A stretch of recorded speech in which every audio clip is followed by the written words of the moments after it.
Hello, this is Michael Wright. I'm a program director for Peace Catalyst International, a Christian evangelical organization that seeks to promote greater understanding and edifying relationships between Christian and Muslims. I'm going to cut short our introduction just a little bit because of the subject that we're going to be talking to. I'm joined with Dr. Safi Kaskas, who is an interesting individual that has been involved in the translation to modern English of the Quran that includes references between the Quran and the Bible to demonstrate the common ground that exists between Christianity and Islam. Today, our main subject is a somewhat of a dark subject. We're going to be talking about the wonderful concept of apostasy. And I guess let me begin by defining what the dictionary says about apostasy. It is considered, the definition is an abandonment of religion or a falling away from the original faith. Related concepts are heresy, which is a belief that is contrary to orthodox religious doctrine, according to a standard dictionary. The word infidel is a person who does not believe in religion or adheres to a religion that is different from one's own religion. And blasphemy, which is the act of speaking sacrilegiously about God or sacred things, or to proclaim, or to use profane talk, is what the dictionary says. Any comment, Dr. Kaskas, about those definitions? Well, they're fine with me because there are dictionary definitions. What matters is how a Muslim would react to them, or how a Christian would react to them. The only reason we're talking, I think, about this subject is because it is kind of common among Christians that Muslims will kill the apostate. If a Muslim become a Christian, there is a common belief, apparently, among Christians that Muslims will kill that person, especially among missionaries. Lots of time, missionaries justify their failures to convert Muslims by saying, well, he's afraid to convert because his family, his neighbors, his friends will kill him. So let's talk about that. Sure. And it occurs to me that sometimes these words are used in a scenario where there is no separation of religion from government. We see these things that that are a means of control and maybe oppression from a government, using a religion as a basis for such control. Well, but we also notice them in the United States.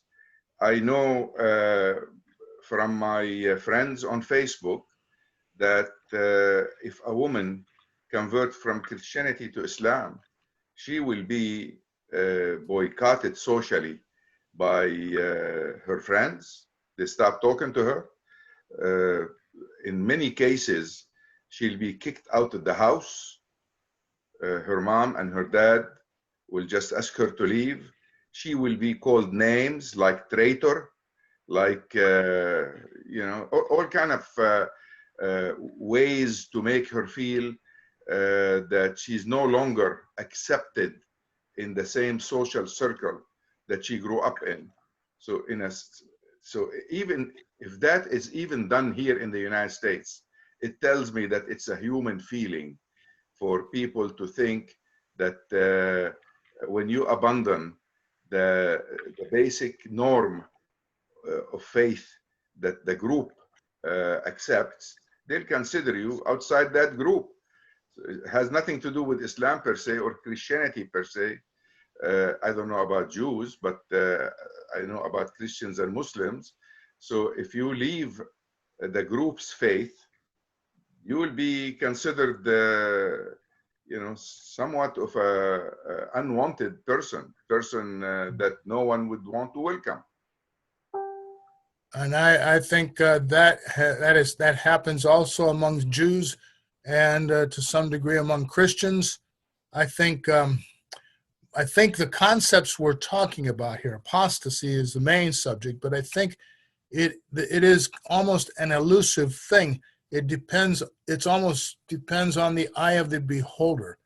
I mean, one person's sound doctrine and sound beliefs is another person's apostasy, even amongst the same religion. I mean, if you look at churches, for example, Christianity is fractured into numerous different churches, different denominations and things. And, if you just move between one church and another, you could be ostracized. It is a rather common and probably, I would say, an unfortunate issue, especially when you delve into the commonalities that exist between at least monotheistic religions. It's just amazing what the commonalities are and the things that separate us. Michael, let's go to the days of Prophet Muhammad, the man who taught us what Islam is all about. During his time, it is documented that many people came to Islam, accepted Islam, and then left, decided to leave. They don't want it anymore, especially after the Prophet have moved to Medina. He spent the early years in Mecca. He was persecuted, then he left to Medina. So there is no question of apostasy during the years the Prophet spent in Mecca. The question is what happened after he became the governor, the person governing the city of Medina. Then the question is right there. Many people, it's documented, that accepted Islam, then left Islam, and he did not even bother to ask them, why did you do this? He didn't even question their decision. In fact, I know myself that the constitution Muhammad gave to the people of Medina guarantee people their freedom of conscience, guarantee that they should be able to practice their religion without any challenges. So during that time, I would be very surprised if anybody bring a story that's believable to say that someone changed their religion from Islam and went back into idol worshiping, and then the Prophet asked him, why did you do this? Now, they say one quotation, one hadith, we call it, one incident where they say the Prophet said, you should kill the one who apostate. That particular hadith is rejected. It's very weak. It is not considered, and I totally rejected myself. So I don't know about other Muslims. There is no reason at that time for anybody to say that this happens, because other times many people accepted Islam and left and nothing happened to them. The only time apostasy was a crime and everybody agreed that it should be punished by death is when the Islamic State was threatened from the east by the Mughal forces and from the west by the Crusaders, and Muslims were in a real war on both fronts with forces that want to annihilate them. At that time, some probably Christians came to the Muslim areas and claimed they want to become Muslims.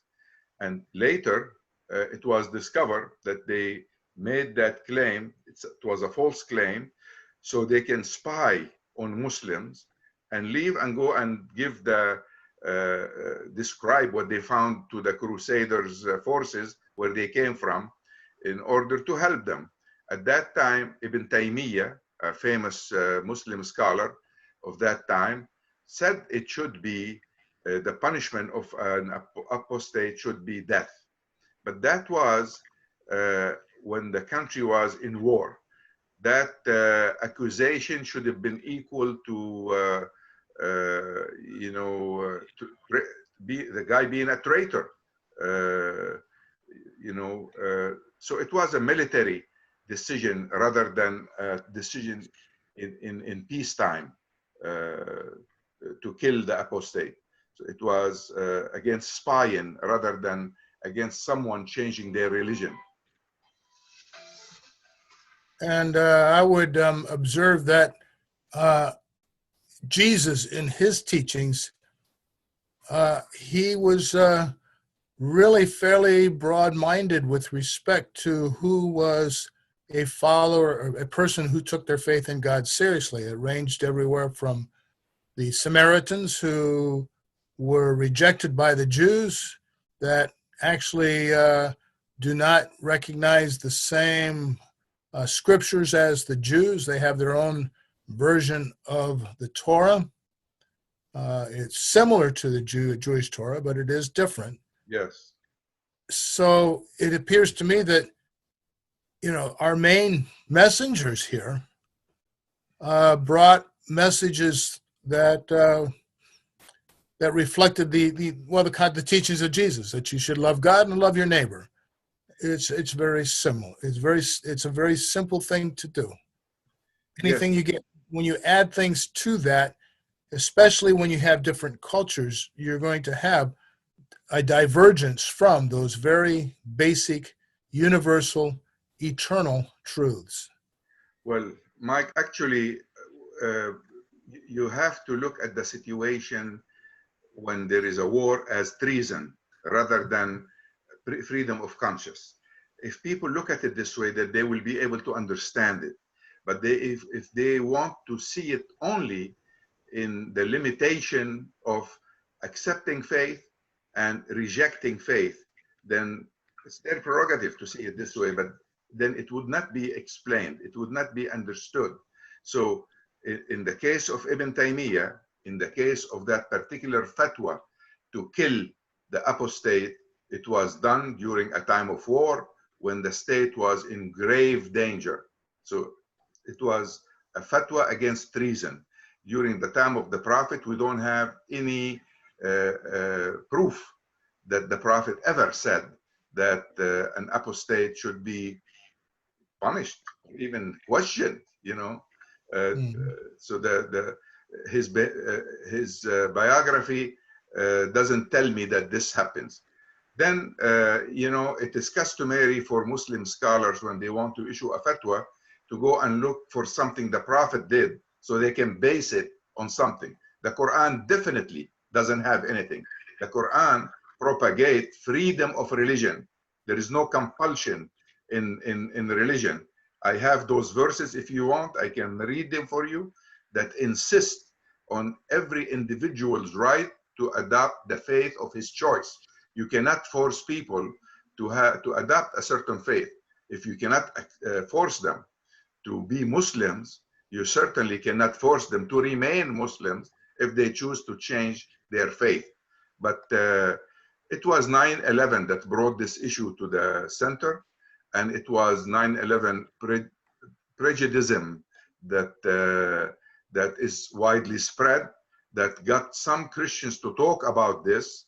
And I would admit that in some Muslim countries, or some countries where Muslims are a majority, they look at the issue differently. For instance, if you were in Lebanon, you can be in a religion you want. If you were in Syria, you can be in a religion you want. But if you go to Pakistan at this time, if you declare that you're no longer a Muslim, you're changing your religion, then there are consequences, and they can be very aggressive consequences, and they might kill you.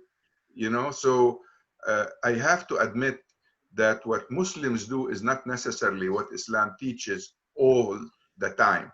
There is Islam and there is Islamdom. Islamdom is what Muslims believe.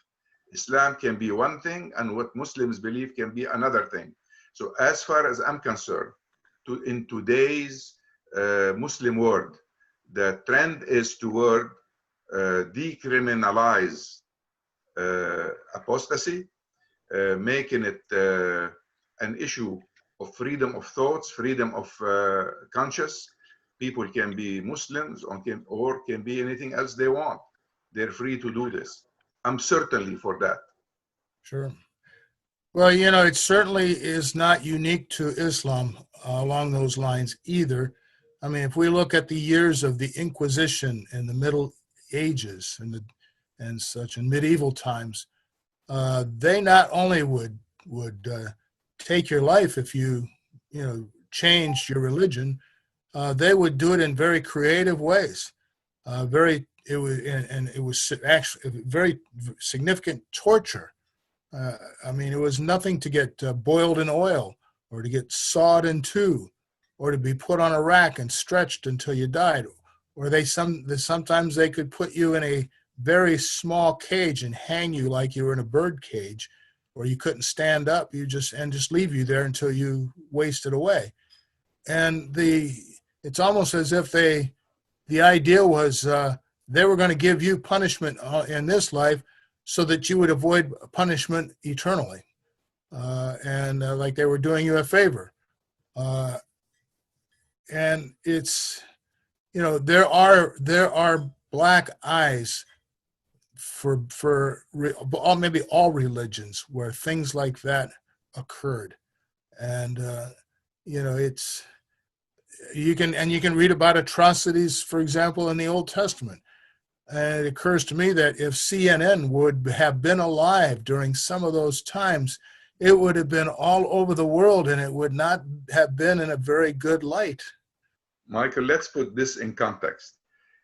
Those inquisitors during the Inquisition were not representing Jesus. They were not. In order to represent Jesus, you have to teach the people to love each other, to love God and to love the neighbor. Then you will be representing Jesus. Christianity at that time, at the time of the Inquisitors, was basically to try to purify Spain from all Jews and all Muslims. When the Muslims were ruling Spain, Jews and Christians were welcome. The Mosque of Cordoba, the first university probably in the world, the Mosque of Cordoba. This is where the word chair comes from to the Western world. A scholar used to have a chair he sits on and his students around him. This is where the word chair really came from.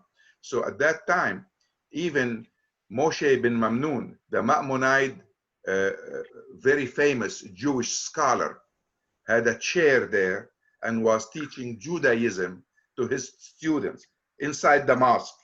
And priests were there preaching the teachings of Jesus, preaching love, and they were welcome inside the mosque. And the Muslims have chairs, and they were teaching. All this tells you that the society was wide open. So the reaction to that was the Inquisition after the Muslim lost the war against Ferdinand and Isabel, who took over Andalusia and turned it back into a middle-aged country. I wouldn't say middle-aged Christian country, because Christianity was not the Christianity that Jesus have preached. So I wouldn't insult Christianity by calling it that. So Christianity that I know is a Christianity that all Muslims respect and should respect, because it's a religion, as far as we Muslims are concerned, revealed by God, the same God that revealed the Quran to us later on. So this is where I stand from this issue. And it seems to me there's a common denominator between apostasy as it has been implemented in history, both in Christian as well as in Muslim circles, has been political systems. one religion get destroyed when the religion and the state are one and the same. It happened to Christianity when Constantine decided to adopt Christianity. It happened to Muslims when Muawiyah turned the state into an empire. Power of man and power of God sometimes are contradictory. I love to have a meek heart all the time. I love to think of my creator with humility. And I love to love my neighbor because I love his creator. So religion, pure religion, true religion, Jesus taught, true religion is orphans and widows. So that means you have a heart for the people who needs love, and you give them with abundance. So in my mind, the minute you have state and religion together, you're going to start having deviation from true religion into a political power. And that would ruin religion. It ruined both, basically. So in your mind, is there a legitimate place for the use of the word apostasy? Only as an adjective in a, not as an item with a legal implication at all, The same thing goes for other definition that you mentioned to me. Sure. You have blasphemy, heresy, blasphemy. It's still, look, some Muslim countries also now using blasphemy as a criminal activity. You are trying to say bad things about Islam, bad things about the Prophet, and that will necessitate that the state will consider you a criminal. They should arrest you. They should take you to jail. You should go to a court. And then I don't know what they'll do to you. But again, this, as an American, I'm totally 100% against that, because it's against the freedom of thoughts and the freedom of expression, the First Amendment of our Constitution. We failed to take those values back to wherever we went with our armed forces. We failed to do this. Instead, we acted like colonial powers instead of educators. The Iraqis were supposed to welcome us because we were helping them get rid of a dictator, but we didn't act like this. We stripped Iraq from all its treasures and ruined the existing treasures over there and left them in a chaotic situation where sectarianism is really ending the state of Iraq. Iraq is a disaster, was a disaster, and still a disaster right now. Much worse than when Saddam was ruling there. So actually, we didn't go there to take American values at all. We didn't do that, and we should have. Americans would do very well exporting democratic values to other places peacefully by being an example, a great example for this. But going there to talk about American values and then do like the inquisitors in a sense is rejected, So we worship God actually in this country. We don't worship oil, and it's wrong when we start worshiping oil and leaving God behind us. Worshiping God will bring a lot of people together. Worshiping oil will divide the world into oil producing weak countries that we can take advantage of and our own needs. So would you agree with me that there is a significant gulf between what we see as a manifestation of our religions politically versus what our most important messengers taught us, both Jesus as well as Muhammad? Michael, an average American is a very good person. An average American is my neighbor, basically. I migrated to the United States because I heard it's a country of neighbors. So If it wasn't for my neighbors when I moved into the States, I wouldn't have made it. They welcomed me. They made me feel I'm an equal human being, just like they are. They taught me about the Constitution. They taught me about the American values.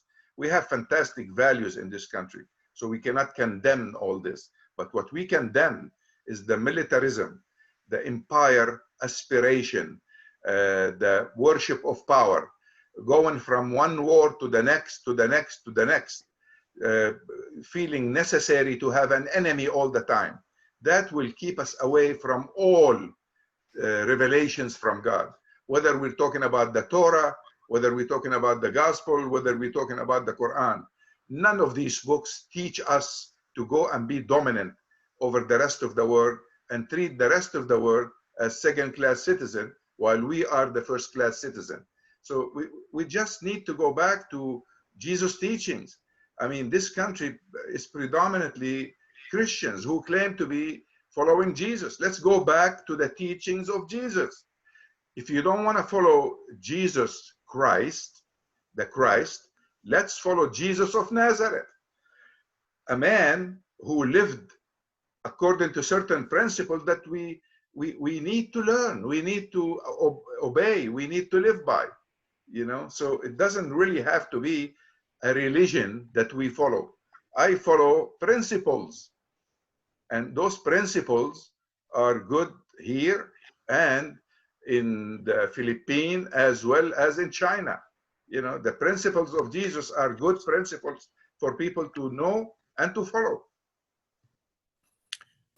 Well, how do you think we should summarize our conversation today, as far as, you know, this issue of apostasy and how it is manifested in our lives today? Yes, by being less fanatic and being more open to our neighbors, by trying to imitate Jesus and learn his principles, not necessarily Jesus as the Christ that as Christianity define it, but Jesus as the man who gave us some fantastic principles that we claim to live by. That does not pollute the separation of religion and state. As a matter of fact, it'll put it all basically where it should be. I live my life the way I want to live. It's just happened that my values are synchronized with the values that Jesus taught, the values that exist in the Quran. They're one and the same. This is what I live by.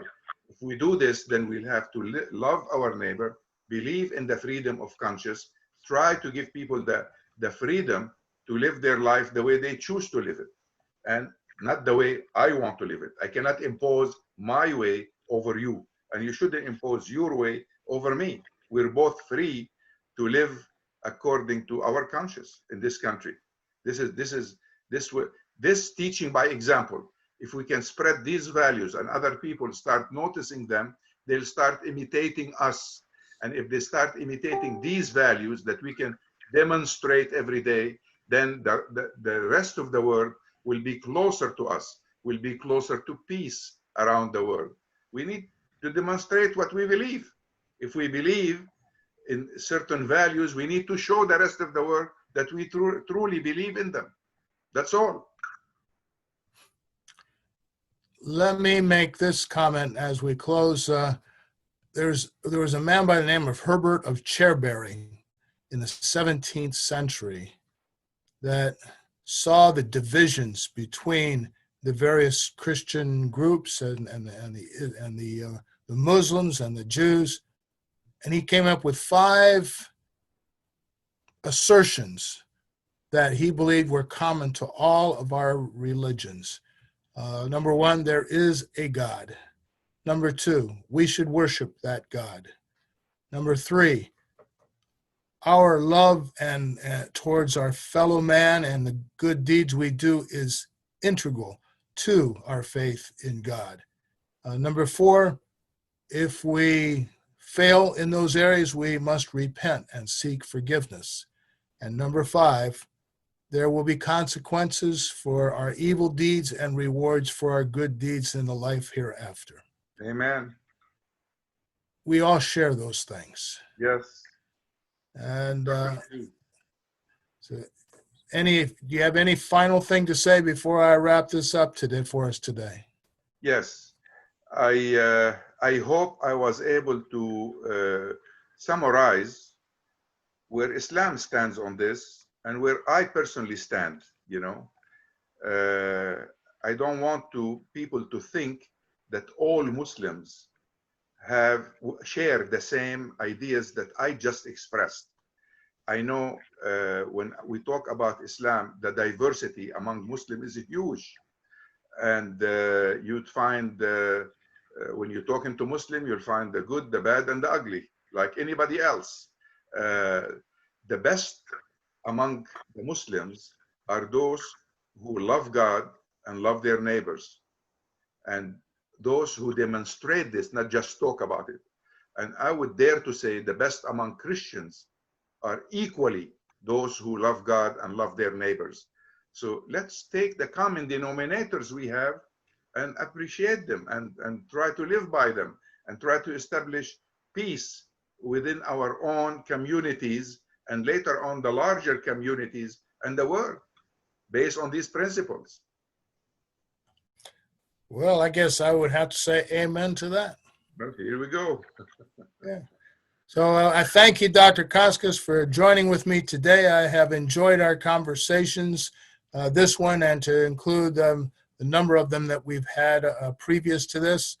To those who have listened to our conversation, I encourage you to visit www.kaskas.com, which is Dr. Kaskas's website. The name is very easy to spell. It is simply Kaskas. And among other good things, the website will show you how to acquire a copy of Dr. Kaskas's translation of the Quran into modern English. I also encourage you to read my novel, A Divine Wink, When Love and Religion Become Rivals. In the novel, Adila, a devout Muslim woman, falls in love with Martin, a devout Christian man. And their love struggles to survive the opposition from their families and their separate, unsympathetic religions. They essentially become sources of criticism about apostasy in some cases.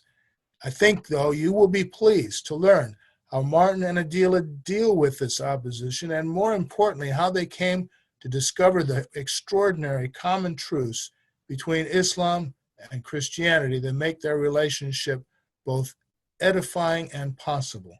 Please go to www.adivinewink.com to make this novel a part of your life. While there, you will also find a link to Peace Catalyst International, which will give you an opportunity to financially support the important work we do. Please help us, and I thank you.